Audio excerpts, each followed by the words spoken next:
Imagine you're a young composer and you want to compose a piece. You've heard about chords in your theory lessons, but you're not entirely sure how they relate to the music you play and listen to. So far, music theory has seemed rather abstract, presenting complex ideas in a distilled form. In our previous lesson, for instance, we talked about block chords for choir and keyboard, but instrumental textures are often more complex. Let's explore how simple chords become music. Music is a temporal art. To bring theoretical chords to life means to compose them out over time. Let's bring this thinking to bear on a simple musical fragment that uses just a single chord, an E-flat major triad.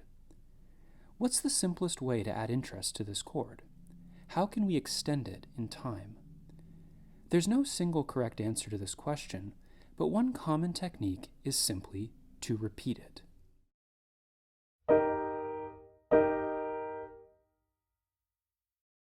In and of itself, this sketch is far from interesting, but if we choose an instrument, say piano, and a time signature, say 3/4, and add a few rests, these two simple chords are transformed into an intriguing two-measure gesture.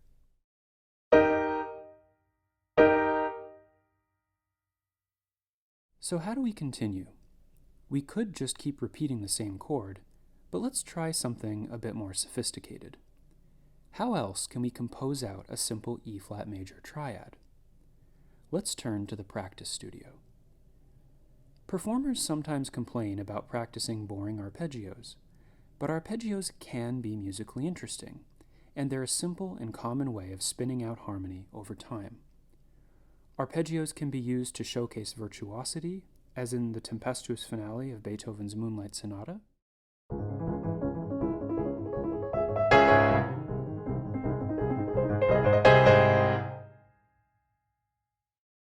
but they can also form the basis of a melody. Here's a little tune with only the notes of an E-flat major triad that uses contour and rhythm to create musical interest.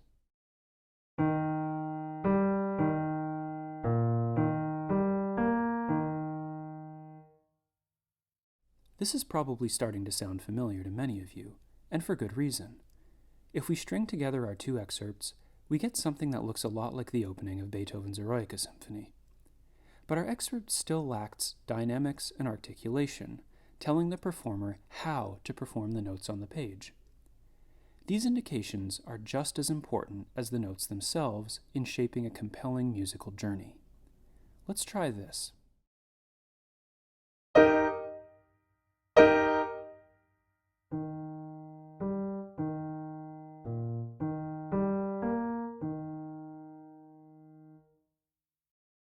The addition of dynamics creates a welcome contrast between measures 1 and 2 and what follows, but this contrast still isn't as effective as it could be.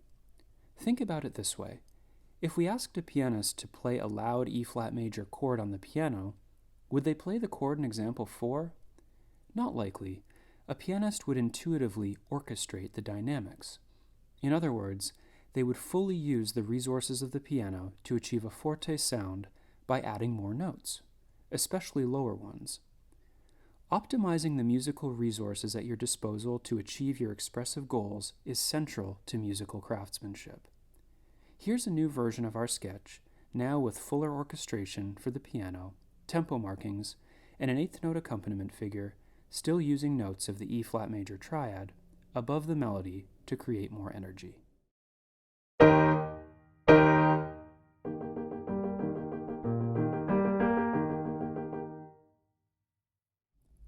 If we keep this discussion of Beethoven's Eroica in mind when we think about music from now on, the underlying chords of complex passages will become more evident, and soon we'll begin to develop a mental database of various textures that composers use to spin out harmony in time.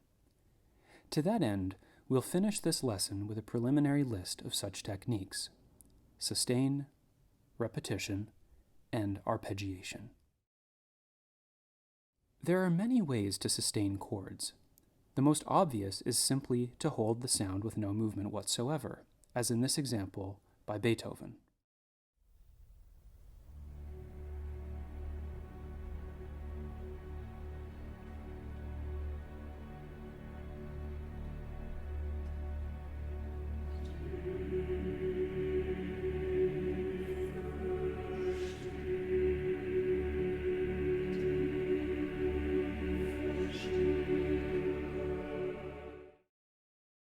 Another option is to create a stratified texture by introducing the notes of a sustained chord one at a time, as in the Temple of Time from The Legend of Zelda: Breath of the Wild.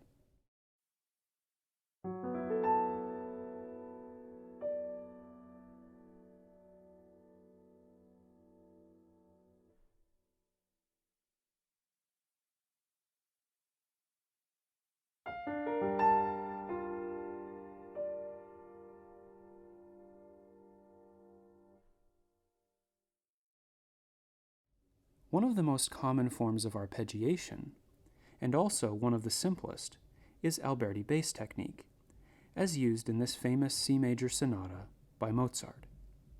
The common Alberti bass figure here is outlined in red.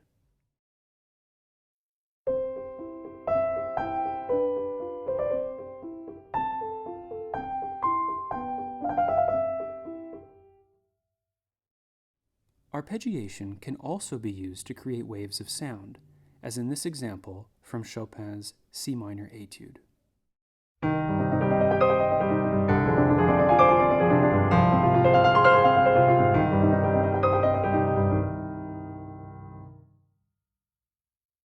Rhythm provides an important tool for composers to add interest when repeating chords, as in the iconic opening of John Williams' Imperial March from Star Wars, which oscillates between two different sonorities.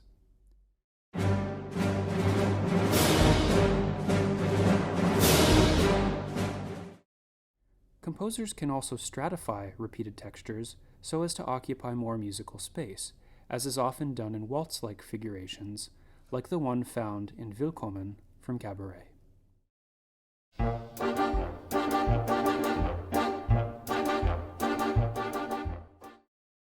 More sophisticated textures can be created by combining two or more methods, as in the following example from the first movement of William Grant Still's First Symphony, which combines sustained and repeated chords to create a richly textured accompaniment figure.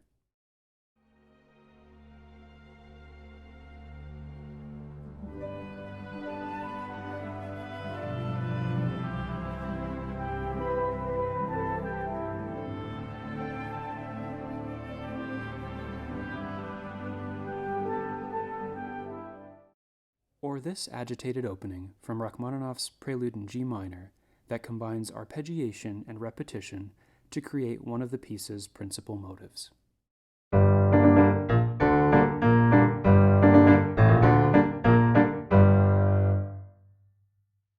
Although we've singled out specific techniques for composing out chords, these techniques are anything but discrete. In practice, composers combine them in various ways to create rich musical tapestries that ebb and flow over time. Ultimately, a composer's imagination is the only limit to invention.